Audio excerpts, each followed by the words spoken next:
और chemical energy into electrical energy, यही हमको पढ़ना है पूरी इलेक्ट्रोकेमिस्ट्री में। मतलब इलेक्ट्रिसिटी और केमिकल, केमिकल और electricity, electricity chemical, chemical electricity, यही हमको पूरा इलेक्ट्रोकेमिस्ट्री में पढ़ना है। ठीक है, ये बात आपको ध्यान रखना है। चलो आ जाओ, पहला देख लो भाई रेडॉक्स रिएक्शन क्या होता है। So guys already we know that oxidation reaction के बारे में, what we know that oxidation, and second word is reduction. ठीक है, अब मैं गाइस आपको बच्चों वाली डेफिनेशन नहीं बताऊंगा कि oxidation is the addition of oxygen, reduction is the मतलब रिमूवल ऑफ हाइड्रोजन। ठीक है, मतलब addition of hydrogen and removal of oxygen, मैं ये अब नहीं बताऊंगा। अब आप देखो यहाँ पे सिंपल सी बात मेरी याद रखो, oxidation means always remember that loss of electron. क्या होता है? लॉस ऑफ इलेक्ट्रॉन, ये आपने 10th में भी पढ़ा है। और रिडक्शन मतलब होता है गेन ऑफ इलेक्ट्रॉन, में भी आपको पता होगा तो बहुत अच्छी बात है। ठीक है, तो ऑक्सीडेशन मतलब लॉस ऑफ इलेक्ट्रॉन, रिडक्शन मतलब गेन ऑफ इलेक्ट्रॉन।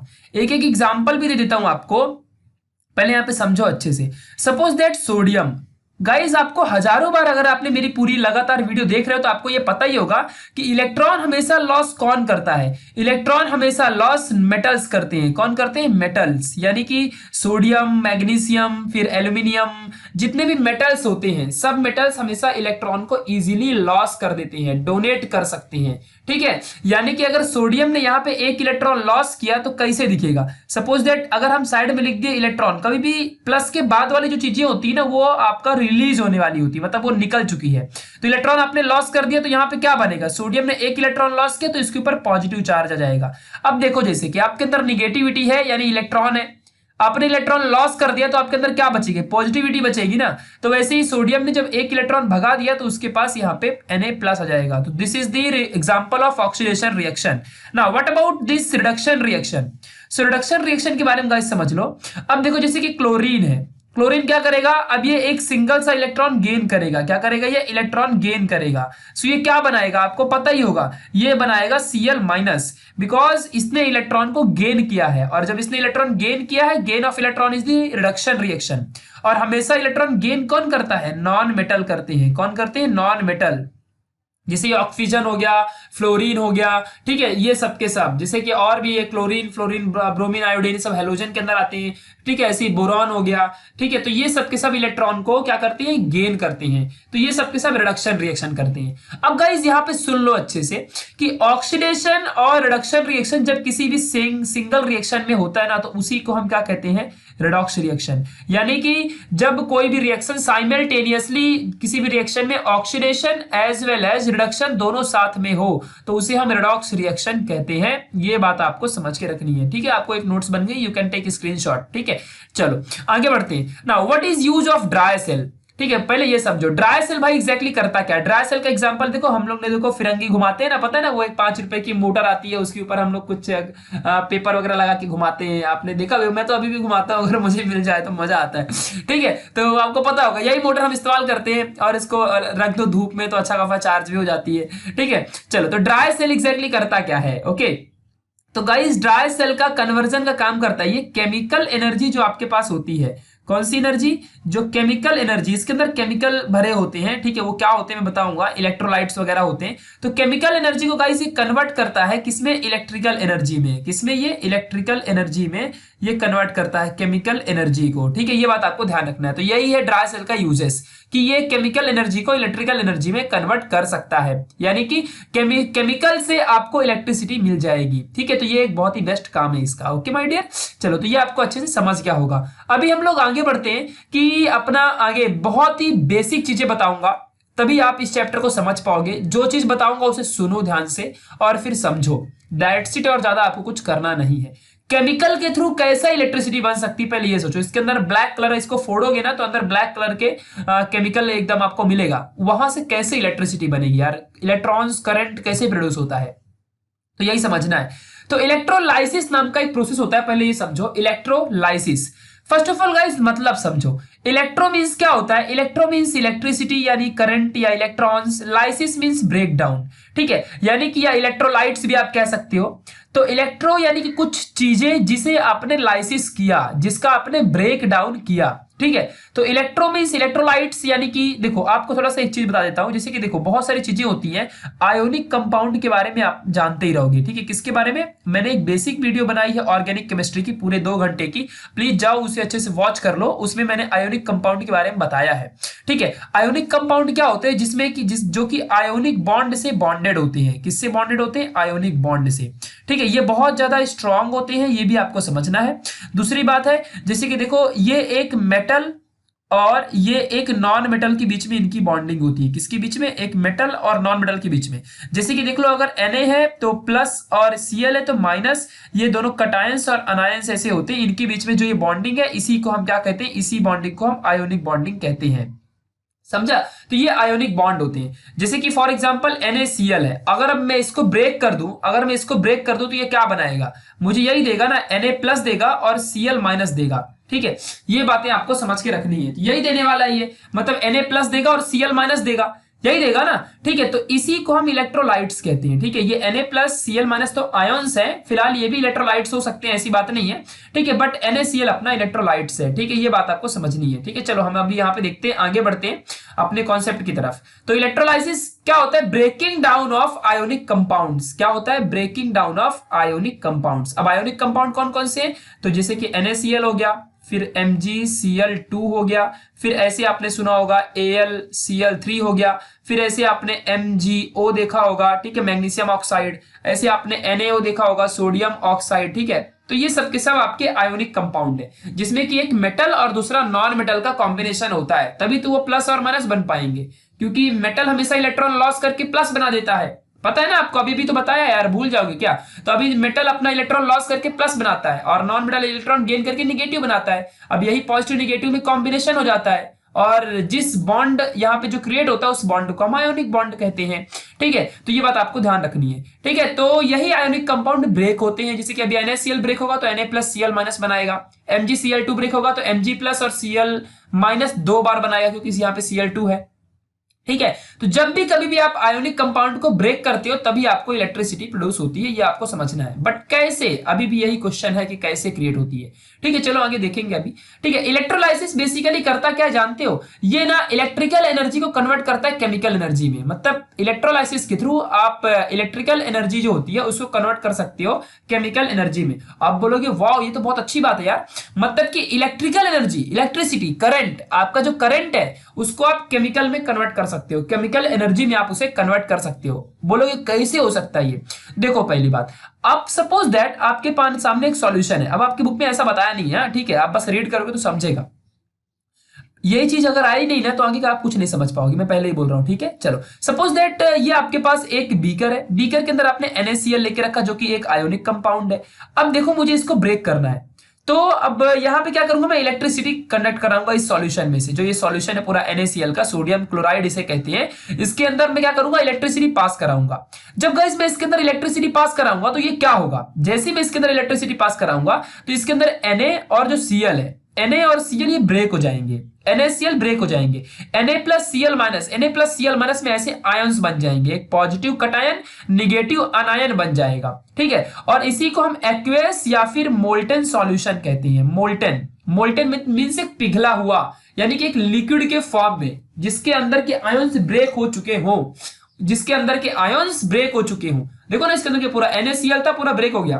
कब ब्रेक हुआ? जब आपने इलेक्ट्रिसिटी पास करा दी, ठीक है। जैसे आपने इलेक्ट्रिसिटी पास कराई तो अंदर के जो ये आयोनिक कंपाउंड ये ब्रेक हो गए, यानी कि इन इलेक्ट्रोलाइट्स का लाइसिस हो गया। लाइसिस मींस ब्रेक डाउन, क्या हो गया? लाइसिस मींस ब्रेक डाउन, यानी कि इन आयोनिक कंपाउंड का लाइसिस हो गया, ठीक है। लाइसिस म्हणजे काय? ब्रेक डाउन होते, ओके। सो जैसे ही तुमने इलेक्ट्रिसिटी पास कराया वैसे इनका क्या होगा? लाइसिस, यानी कि ब्रेकिंग डाउन, यानी इनका ब्रेक हो गया। और जैसे ही इनका ब्रेक हुआ तो इलेक्ट्रोलाइट्स बन गए। क्या बन गई? ये electrolytes, these are the electrolytes, plus and minus electrolytes, यानी कटायंस एंड अनायंस इलेक्ट्रोलाइट्स, ठीक है। तो ये आपका इलेक्ट्रोलाइट्स में कन्वर्जन हो गया। अब मैं इसे क्या कहूंगा? अपना इलेक्ट्रोलाइटिक सॉल्यूशन कहूंगा। मैं क्या कहूंगा इन्हें? अभी इलेक्ट्रोलाइटिक सॉल्यूशन कहूंगा, क्योंकि अपने आयोनिक कंपाउंड जैसे हमने इलेक्ट्रिसिटी पास की तो लाइसिस हो गया। इसी प्रोसेस को इलेक्ट्रोलाइसिस कहते हैं। यानी कि इलेक्ट्रोलाइसिस क्या होता है? When you will pass electricity on the any aqueous solution of ionic compounds, then that electricity will break these ionic compounds and forms any electrolytes or related electrolytes। यानी कि जैसे कि अगर आप NaCl को ब्रेक करोगे with the help of electricity तो ये Na+Cl- में कन्वर्ट हो जाएगा, यानी ब्रेक हो जाएगा। अगर आप यही HCl लेते तो क्या कन्वर्ट होता है, H+ और Cl- में इनका ब्रेक डाउन हो जाता। समझ गया कि नहीं? तो इस तरीके से इनका ब्रेकिंग डाउन हो जाता है। ओके यानी कि देखो अभी ये प्लस और माइनस चार्ज लेके रखी है अपने अगल बगल। ठीक है, तो यही होता है गाइस। देखो इलेक्ट्रिकल एनर्जी को आपने केमिकल एनर्जी में कन्वर्ट कर दिया, आपने इलेक्ट्रिसिटी पास की और ये पूरा केमिस्ट्री यहाँ पे केमिकल एनर्जी बन गई। और इसी सॉल्यूशन को हम इलेक्ट्रोलाइटिक सॉल्यूशन कहते हैं। ये नाम याद रखो, आप जब रीडिंग करोगे टेक्स्ट बुक को ना तो इलेक्ट्रोलाइटिक सॉल्यूशन आपको समझेगा। इलेक्ट्रोलाइटिक सॉल्यूशन मतलब वो जिसमें कि आपके अंदर कोई भी आयोनिक कंपाउंड को आपने ब्रेक कर दिया हो, ठीक है, और अंदर इलेक्ट्रोलाइट्स भरे हो, यानी कि ब्रेक्ड फॉर्म में कैटायंस और अनायंस भरे हो, ऐसे सॉल्यूशन को हम इलेक्ट्रोलाइटिक सॉल्यूशन कहते हैं। या तो आप मोल्टेन या फिर एक्वेस भी कह सकते हो। ठीक है, अब आपको समझ गया होगा कि एग्जैक्टली भाई मोल्टेन क्या होता है, जिसके अंदर इलेक्ट्रोलाइट्स ब्रेक्ड फॉर्म में हो। ठीक है, और इलेक्ट्रोलाइसिस प्रोसेस से आप क्या कर सकते हो, आप किसी भी आयोनिक कंपाउंड को ब्रेक कर सकते हो बाय पासिंग द इलेक्ट्रिसिटी। और जैसे आप इलेक्ट्रिसिटी पास करोगे तो अंदर क्या हो जाएगा, अंदर के सारे जो भी आयोनिक कंपाउंड होंगे वो ब्रेक हो जाएंगे और इलेक्ट्रोलाइट्स बना देंगे। ठीक है, यानी केमिकल में कन्वर्ट हो जाएंगे। ठीक है, चलो तो आपको अच्छे से समझ चुका है इलेक्ट्रोलाइसिस का मतलब। तो अब देखो यही से जो इलेक्ट्रोलाइट्स बने ना, यही हमें हेल्प करेंगे वापस से इलेक्ट्रिसिटी बनाने में। कैसे बनाएंगे हम आगे देखेंगे। ये सब सेल, ड्राई सेल हो, फ्यूल सेल हो, इन सब में हम ज्यादा फोकस करेंगे। जब ये इलेक्ट्रोलाइट्स बन जाएंगे ना, आपको भी समझ गया इलेक्ट्रोलाइट्स कैसे बनता है। आगे चल के सेल्स में इसका इस्तेमाल करेंगे हम लोग, बहुत आसान है। चलो एग्जैक्टली भाई इलेक्ट्रोकेमिस्ट्री क्या होती है। ठीक है, तो इलेक्ट्रोकेमिस्ट्री एक ऐसा, वही बताया ना कि इलेक्ट्रिसिटी और केमिस्ट्री यानी केमिकल और इलेक्ट्रिकल एनर्जी, ठीक है, इन्हीं दोनों का इंटर कन्वर्जन, यानी कि इलेक्ट्रिकल एनर्जी और केमिकल एनर्जी का एक दूसरे में ट्रांसफॉर्मेशन यानी कन्वर्जन। ठीक है, तो by which electrical energy converted into chemical energy, जिसमें से इलेक्ट्रिकल केमिकल में और केमिकल इलेक्ट्रिकल में जिस प्रोसेसेस के थ्रू कन्वर्ट होती है, उन्हीं प्रोसेसेस की स्टडी क्या होती है, अपनी इलेक्ट्रोकेमिस्ट्री कहलाती है। समझ गया ना? मतलब कि देखो क्या आपको बोल रहा हूं, जानते हो ना, अभी देखो आपको यहां पे दिखाया, देखो इसमें देखो हमने इलेक्ट्रिसिटी पास की, ये केमिकल बन गया, केमिकल से फिर से इलेक्ट्रिसिटी बनेगी, वो इलेक्ट्रिसिटी फिर से हम किसी सॉल्यूशन में उसको ब्रेक करने के लिए इस्तेमाल करेंगे, वापस से यहाँ पे एक केमिकल बनेगा, इलेक्ट्रोलाइट्स बनेंगे, और इन इलेक्ट्रोलाइट्स का इस्तेमाल हम वापस से इलेक्ट्रिसिटी बनाने में करेंगे। अभी हम आगे करेंगे, क्या है टेंशन ले रहे हो, पहले मेरी बात सुनो तो अच्छे से। ठीक है, अभी तो हमको जानना पड़ेगा कि भाई एग्जैक्टली इलेक्ट्रिसिटी क्या है, वही हमको जानना है। पहले ये तो समझो, इलेक्ट्रिसिटी पास करेंगे तो केमिकल ब्रेक होके यहाँ पे इलेक्ट्रोलाइट्स बनाएगा, इलेक्ट्रोलाइट्स से वापस से हम इलेक्ट्रिसिटी बनाएंगे, फिर इलेक्ट्रिसिटी से वापस से हम केमिकल को ब्रेक करके केमिकल बनाएंगे, यहाँ पे इलेक्ट्रोलाइट्स बनाएंगे। तो यही जो स्टडी हम कर रहे हैं, यही इलेक्ट्रोकेमिस्ट्री कर रहे हैं। हम क्या कर रहे हैं, इलेक्ट्रोकेमिस्ट्री की स्टडी कर रहे हैं। समझ गया अच्छे से? चलो ना, एग्जैक्टली भाई व्हाट इज करंट। अब करंट इलेक्ट्रिसिटी प्रोड्यूस करना है तो करंट के बारे में तो जानना ही पड़ेगा ना। ठीक है, तो पहले तो जान लो कि इलेक्ट्रिसिटी क्या है, what is the meaning of electricity. आप बोलोगे सर ये करंट और इलेक्ट्रिसिटी में हमको बहुत कंफ्यूजन होता है।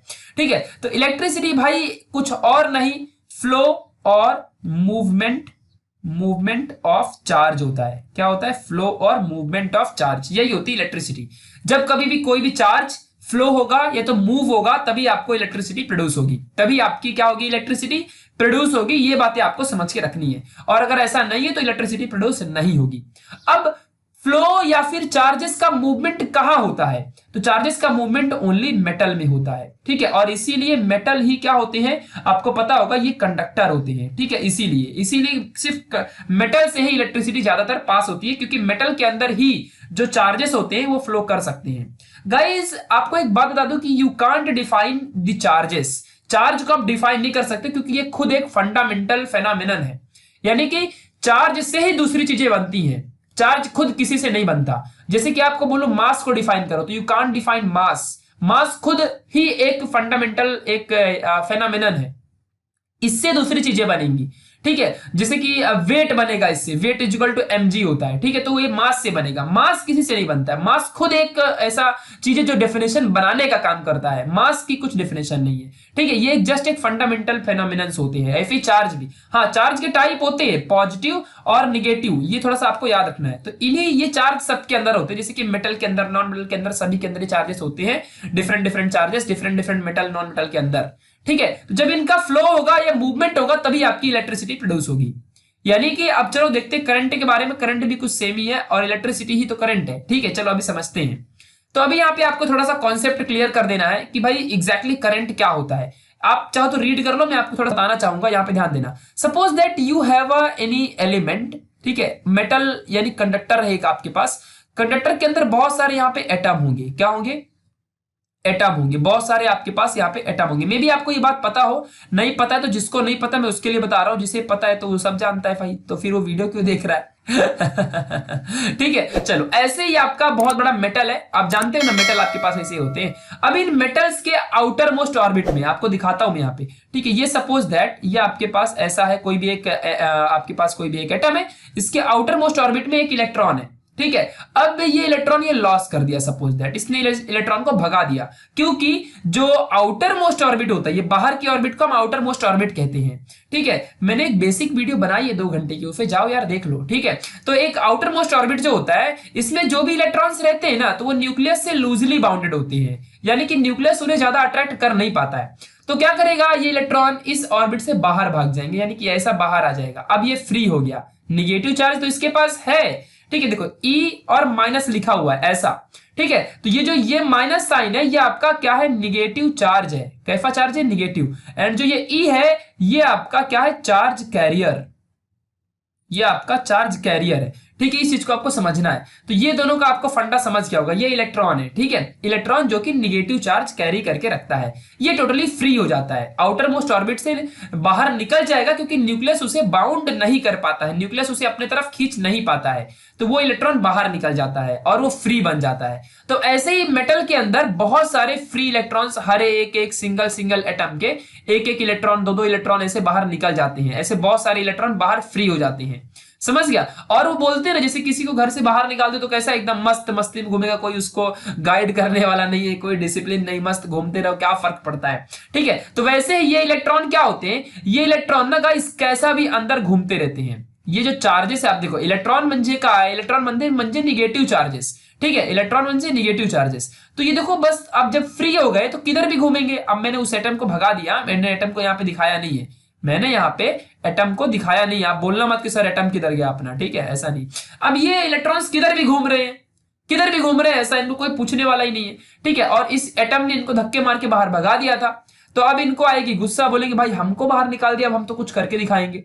तो ये क्या, अब देखो होता क्या है, बस इनको देखो, बोलते हैं ना, जो मतलब जिसको कोई साथ नहीं दे रहा, तो बस उसको एक टीचर की जरूरत पड़ती है, कोई एक सिखाने वाला मिल जाए तो उसकी लाइफ एकदम चमक जाती है। अब ये फ्री हो गए, इनको एटम ने साथ नहीं दिया, इनको बाहर अपने आउटर मोस्ट ऑर्बिट से भगा दिया, लूजली बाउंडेड थे तो इलेक्ट्रॉन बाहर निकल गए, ये सब के सब फ्री बन गए, तो किधर भी देखो घूम रहे हैं। अब बस इनको एक गाइड करने वाला कोई चाहिए, जिससे कि ये एक लाइन में आ जाए। तो क्या होता है ना कि हम लोग इसमें थोड़ा सा एक बैटरी से या किसी पोटेंशियल के थ्रू कुछ भी इसमें कनेक्ट कर देते हैं, जो कि इनको गाइड कर सके, ठीक है। चलो ऐसा हम इसमें कनेक्ट कर देते हैं, ये आपका निगेटिव है और ये आपका पॉजिटिव है, ठीक है। चलो ऐसा हम यहाँ पे कनेक्ट कर देते हैं।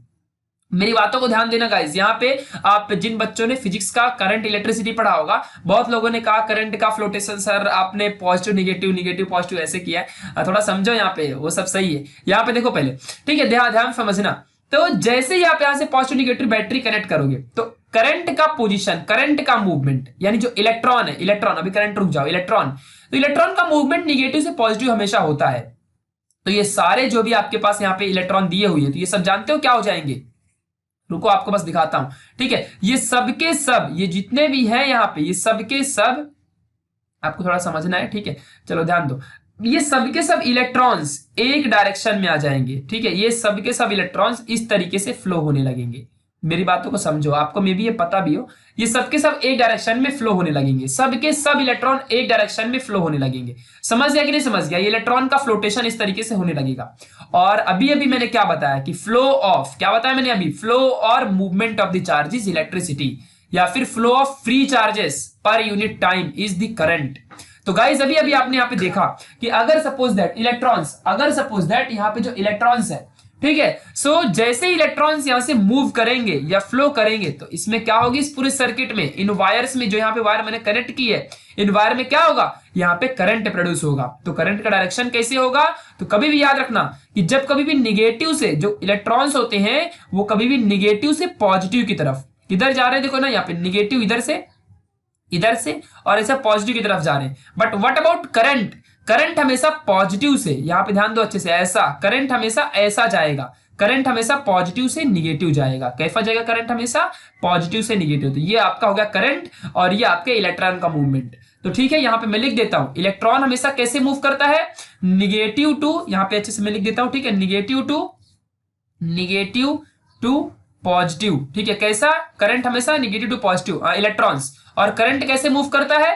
Positive to negative. ठीक है, यह बात आपको ध्यान रखनी है। ओके, तो इस तरीके से गाइस आपको समझना है, जैसे ही इलेक्ट्रॉन मूव करेंगे फ्रॉम निगेटिव टू पॉजिटिव, इस सर्किट में करंट प्रोड्यूस होगा, लेकिन उस करंट का डायरेक्शन इलेक्ट्रॉन के डायरेक्शन के अपोजिट रहेगा, क्योंकि इलेक्ट्रॉन्स जो होंगे वो निगेटिव से पॉजिटिव और जो करंट होगा वो पॉजिटिव से निगेटिव फ्लो होगा। यानी कि जो इलेक्ट्रॉन्स हैं वो ऐसे जा रहे हैं तो करंट आपका ऐसे फ्लो होगा। समझ गया अच्छे से? तो यही बातें यहां पे होती है, यानी करंट आपका प्रोड्यूस हो गया। So what is the current? तो करंट क्या होता है? फ्लो ऑफ फ्री चार्जेस और निगेटिव चार्जेस आप कह सकते हो। एग्जैक्टली इलेक्ट्रॉन निगेटिव चार्ज ही तो होता है और मेटल्स में इलेक्ट्रॉन ही होते हैं, तो हम फ्री चार्जेस ना कह के निगेटिव फ्री चार्ज कहेंगे, ज्यादा बेटर रहेगा। ठीक है, तो flow of negative free charge पर यूनिट टाइम। यूनिट टाइम का मतलब होता है, यूनिट मतलब क्या कि या तो 1 मिनट या तो 1 सेकेंड या तो 1 आवर, आप क्या लेते हो आपके ऊपर डिपेंड, या तो 1 डे 1 ईयर, यूनिट मतलब 1। ठीक है, चलो, तो यही होता है करंट। यानी करंट मतलब क्या कि I is equal to charges per unit time, यही आपका हो गया। ठीक है, यानी कि flow of charges per unit time is equal to current, यही होता है आपका करंट। ठीक है, इस चीज को आपको समझनी है और बहुत ज्यादा इंपॉर्टेंट भी है करंट का मतलब। ये चीजें 9th के बच्चे जानते हैं। ठीक है, ये आपको समझ चुका है अच्छे से, अब आपको कुछ बताने वाली चीज यहाँ पे नहीं है, आप एग्जैक्टली करंट जान चुके हो। तो पहली बात तो आपने समझा, क्योंकि भाई करंट क्या होता है? फ्लो ऑफ फ्री चार्जेस और rate of flow of free charges per unit time, यही होता है ना। तो आपने जाना कि पहले फ्री इलेक्ट्रॉन्स किस तरीके के होते हैं, फिर वो फ्री इलेक्ट्रॉन किधर भी रैंडमली मूव करते हैं, उनको हमें एक डायरेक्शन में मूव कराना होता है। तो हम यहाँ पे कोई भी एक बैटरी यानी पोटेंशियल, पोटेंशियल मतलब जानते हैं ना क्या होता है? क्षमता, एबिलिटी। ठीक है, वही होती है पोटेंशियल, चार्जेस की पावर, एबिलिटी, क्षमता, कैपेसिटी आप कह सकते हो। ठीक है, तो यही बैटरी हमने यहाँ पे डाला। निगेट जैसे ही हमने बैटरी इनमें इलेक्ट्रॉन्स में अटैच किया तो ये इलेक्ट्रॉन्स क्या करेंगे? मूव करना स्टार्ट करेंगे। फिलहाल यही है, मैंने इसको दिखाया है, ऐसा एटम को मैंने हटा दिया, यहाँ पे दिखाया इस तरीके से। ठीक है, ये इलेक्ट्रॉन ऐसे ही इसके अंदर ही घूमने लगेंगे। जैसे आप इसमें कनेक्ट करोगे ना, यहाँ पे ऐसे जैसे आप यहाँ पे कनेक्ट करोगे ना, तो ये सारे के सारे इलेक्ट्रॉन्स यहीं पे ऐसे घूमने लगेंगे, वो एटम बीच में रहेंगे, उसका कोई टेंशन नहीं। वही तो रेजिस्टेंस प्रोड्यूस करती हैं, आपको पता है ना, जो आर होता है रेजिस्टेंस, ये एटम ही तो प्रोड्यूस करते हैं। ठीक है, जब वो इलेक्ट्रॉन भागेगा तो ये एटम रोकने लगते हैं उसको भागने से, तो वही होता है रेजिस्टेंस। ठीक है, तो फिलहाल अभी समझो यहाँ पे, तो निगेटिव से पॉजिटिव में इलेक्ट्रॉन भागने लगेगा, और जब भागेगा तो मूवमेंट ऑफ द इलेक्ट्रॉन्स और फ्लो ऑफ द चार्जेस और negative charges per unit time क्या होता है? करंट होता है। तो जैसे इलेक्ट्रॉन भागेंगे, चार्जेस होते हैं, निगेटिव चार्जेस होते हैं, जैसे ही भागेंगे तो यहाँ पे करंट प्रोड्यूस होगा। बस डायरेक्शन याद रखना। ठीक है, तो ये बातें आपको अच्छे से समझ के रखनी, जो कि बहुत ज्यादा जरूरी था। चलो, अब गाइस हम आगे बढ़ते हैं। ठीक है, चलो यहाँ पे आ जाओ। अब इलेक्ट्रिकल कंडक्शन के बारे में जानना है। तो इलेक्ट्रिकल कंडक्शन दो टाइप का होता है, या तो एक मेटालिक कंडक्शन होगा